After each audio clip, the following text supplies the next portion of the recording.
RCF. Bonjour Pierruc, bonjour à tous, très bon réveil. Merci de nous rejoindre pour votre journal local en Champagne en ce mardi 16 septembre. Très bon réveil au sommaire. À Mareuil-sur-Aille, la statue Notre-Dame du Gruguet se détériore. L'association des Amis de Notre-Dame du Gruguet et la Fondation du Patrimoine ont déjà récolté 6 000 € et cherchent à atteindre 29 000 pour lancer les travaux à l'automne 2025. Pinceau Passion en Champagne proposera une nouvelle exposition internationale d'aquarelle du 3 octobre au 27 novembre à la maison commune du Chemin Vert de Reims. Avant même le vernissage, une démonstration sera proposée en direct par les artistes. Mais tout d'abord, un point sur la météo près de chez vous pour aujourd'hui. Même type de temps qu'hier, à savoir un temps calme et plutôt ensoleillé, même si le ciel restera nuageux, avec toujours des rafales de vent allant jusqu'à 50 voire 55 km/h. Le point complet à la fin de ce journal. RCF Cœur de Champagne, le journal Christopher Fausten. À Mareuil-sur-Aille, près d'Épernay, la statue Notre-Dame du Gruguet, érigée sur les coteaux historiques de Champagne, fait appel à la générosité des habitants et amoureux du patrimoine. Symbole de protection et de mémoire, elle est aujourd'hui fragilisée par le temps et l'humidité. Bernard de Lauriston, chargé de mission à la délégation Champagne-Ardenne de la Fondation du Patrimoine. C'est une statue qui a été érigée vraiment à la fin de la Seconde Guerre mondiale, suite à un miracle qui est survenu sur la commune de Mareuil-sur-Aille, alors aujourd'hui devenue Ailly-Champagne. Ailly a été sérieusement bombardée pendant la Seconde Guerre mondiale. Grâce à une dévotion populaire des habitants de Mareuil, la ville a été épargnée. Et non seulement la ville de Mareuil a été épargnée, mais en plus, les prisonniers ont pu être de retour sur la commune. Donc ce vœu a été exaucé et c'est ainsi que le curé de la paroisse a lancé une grande souscription pour ériger une statue à Notre-Dame sur ce lieu-dit le Gruguet. Une collecte de fonds portée par l'association des Amis de Notre-Dame du Gruguet et la Fondation du Patrimoine a déjà permis de réunir 6 000 €. Il en manque néanmoins encore 20 000 pour pouvoir finaliser le budget. Les travaux doivent démarrer cet automne, car la statue qui est en béton a subi les affres du temps pour pouvoir être prête pour le prochain grand pèlerinage qui a lieu d'ailleurs chaque année tous les 14 août.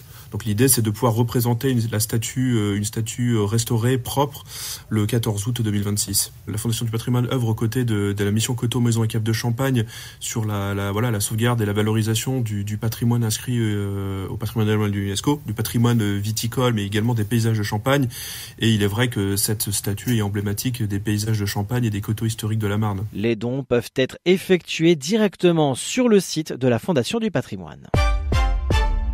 L'association Pinceau Passion en Champagne revient pour son exposition internationale d'aquarelle version 2025 intitulée Nature Évasion, présentée à la maison commune du Chemin Vert de Reims du 3 octobre au 27 novembre. 4 artistes exposeront. Présentation avec Dominique Lenoré, présidente de l'association. Il y a effectivement Diane Boilard du Québec, qui est une artiste que nous aimons beaucoup, qui est très créative, qui est très tournée vers la nature. D'ailleurs, les 4 artistes invités cette année le sont, vous verrez. Il y a Eugène Kisnichan de Moldavie, qui était déjà venu sur nos cimaises en 2013 et aussi en 2018, donc le retour, avec son amie Eugénia Chalalis, qui elle aussi peint de très très belles scènes de nature et également de scènes de nuit. Et Dario Persis-Secaloanco, qui est du Pérou, dont nous avions exposé les œuvres en 2020, mais c'était la pandémie, et c'était la dernière exposition qui se faisait d'ailleurs à la maison diocésaine Saint-Sixte à ce moment-là, et il n'avait pas pu venir.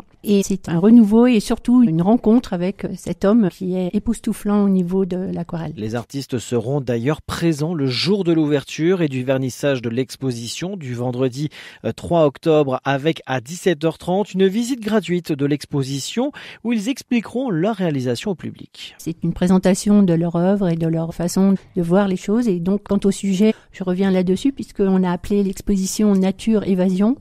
Ce sont effectivement 4 artistes très tournés vers la nature, très sensibles à cela, et nous allons voyager au travers de leur œuvre depuis les Carpates jusqu'au Québec, en passant par les Alpes de France aussi, parce que ce sont des artistes qui sont aussi beaucoup sur l'Europe en général, et donc ils voyagent beaucoup.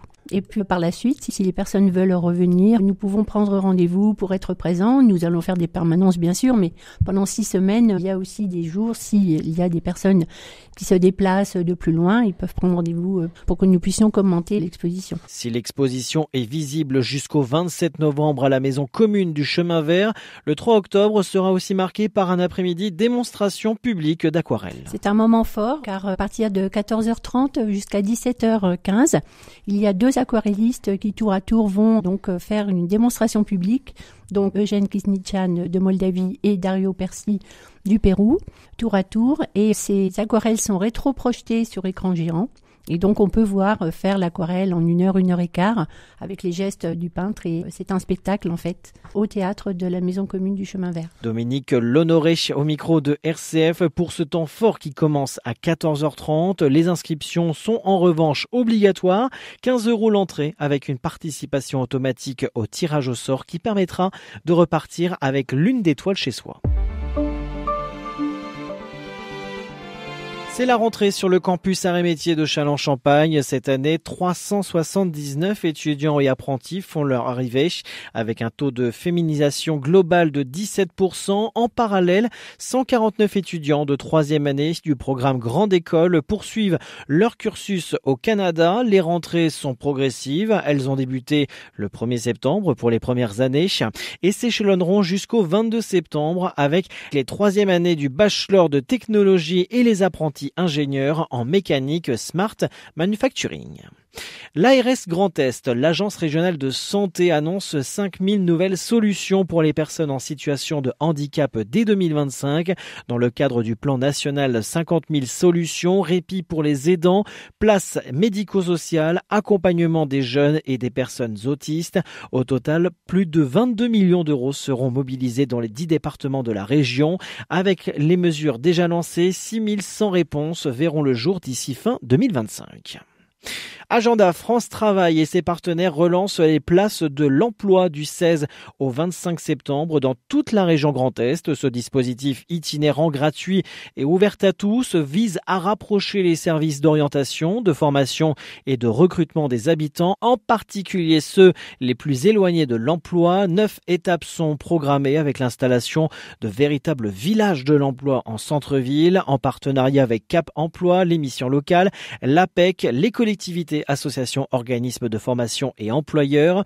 Côté public, les visiteurs pourront s'informer sur la mobilité, le logement ou les aides financières, rencontrer des professionnels de l'emploi et participer à des ateliers pratiques. Côté entreprise, l'événement est l'occasion de mettre en valeur leur métier, de recruter via des job dating et de proposer des immersions ou formations adaptées. Parmi les rendez-vous près de chez vous, le 22 septembre du côté de Vitry-le-François, le 23 du côté de Troyes et à Sedan, ce sera le 24. Et un mot de sport, retour en Champagne pour Djordje Milosevic. L'allié serbe de 32 ans, déjà passé par le club en 2022-2023, revient comme pigiste médical après la blessure de Samuta Avea. Tout de suite, un point du côté du ciel. Quel temps pour aujourd'hui en Champagne, dans la Marne, dans l'Aube et dans la Haute-Marne? Eh bien, c'est le même type de temps qu'hier, à savoir un ciel nuageux avec de belles éclaircies par-ci par-là, mais rien de bien méchant concernant la pluie. Il n'y aura pas de pluie en théorie selon Météo France. Par contre, le vent sera bel et bien au rendez-vous une fois de plus. Des rafales allant jusqu'à 50 voire 55 km/h par endroit venant de l'ouest. Côté Mercure, 11 à 12 degrés ce matin et jusqu'à 19 degrés pour les maximales. Et selon Atmo Grand Est, la qualité de l'air restera moyenne sur l'ensemble du territoire de la Champagne. Fin de ce journal. L'actualité en continu sur les réseaux sociaux de RCF Cœur de Champagne. Très bonne journée à tous.